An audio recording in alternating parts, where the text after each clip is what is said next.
Hello hi friends, welcome back to our channel. Okay friends, next upcoming videos అందరికన్నా ముందుగా చూడాలి అనుకుంటే మా ఛానల్ మొదటిసారిగా చూస్తున్నట్టయితే ప్లీజ్ సబ్స్క్రైబ్ చేయండి. పక్కన ఉన్న బెల్ ఐకాన్ని క్లిక్ చేయండి. ఇప్పుడు మనం వీడియోలోకి వెళ్ళిపోదాము. ఇంకా రాధా విక్రమ్ ఇద్దరు నించొని మాట్లాడుతూ ఉంటారు.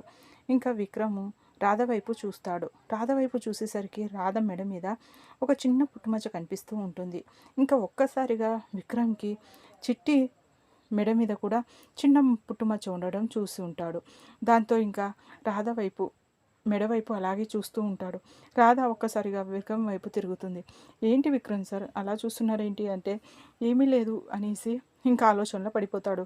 ఏంటి చిట్టికి ఉన్నట్టుగానే అచ్చం అలాగే రాధ మెడ మీద కూడా పుట్టుమచ్చ ఉంది అంటే చిట్టి రాధా, రాధే చిట్టి అనేసి అయోమయంగా ఆలోచిస్తూ ఉంటాడు.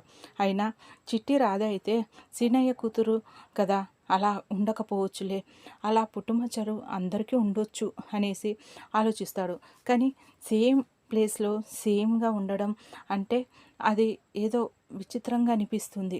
ఈ విషయం ఎందుకైనా మంచిది, ఒకసారి సీనయ్యని కనుక్కోవాలి అనేసి ఆలోచనిస్తుంటే రాధ ఏంటి విక్రమ్ సార్ ఏదో ఆలోచిస్తున్నారేంటి అనేసి పిలుస్తూ ఉంటుంది. అయినా ఇంకా చాలా దీర్ఘంగా ఆలోచిస్తూ ఉంటాడు విక్రమ్. విక్రమ్ సార్ అంటే చెప్పు రాధా, ఏంటి ఏం కావాలి అనేసి అంటే, నేను అసలు మిమ్మల్ని ఏమీ అడగలేదు, అసలు ఏంటి అంతగా ఆలోచిస్తున్నారేంటి అనేసి అంటూ ఉంటుంది. ఏమీ లేదు, నాకు ఇప్పుడు అర్జెంటుగా పని ఉంది, మళ్ళీ వస్తాను, నువ్వు లోపలికి వెళ్ళు అనేసి వెళ్ళిపోతాడు. ఇంకా రాధకి ఏంటి ఉన్నట్టుండి అర్జెంట్ అంత అవసరం ఏముంది అనేసి విక్రమ్ సార్ అనేసి అంటుంది. అయినా నేను మళ్ళీ వస్తాను అనుకుంటూ వెళ్ళిపోతాడు. ఇంకా ఇప్పుడు నేను సీనయ్యను వెళ్ళి ఏమని అడగాలి, అసలు రాధ మీ కూతురా లేకపోతే మీకు మీరు ఎక్కడన్నా తెచ్చుకున్నారా అని అడగాల, లేకపోతే అలా అడిగితే ఏమనుకుంటారు అనేసి, ఇంకా పుట్టుమచ్చ ఇలా ఉంది కదా అనేసి అడగాలి అని ఇంకా విక్రమ్ ఇంకా సీనయ్య దగ్గరికి వెళ్తూ ఉంటాడు.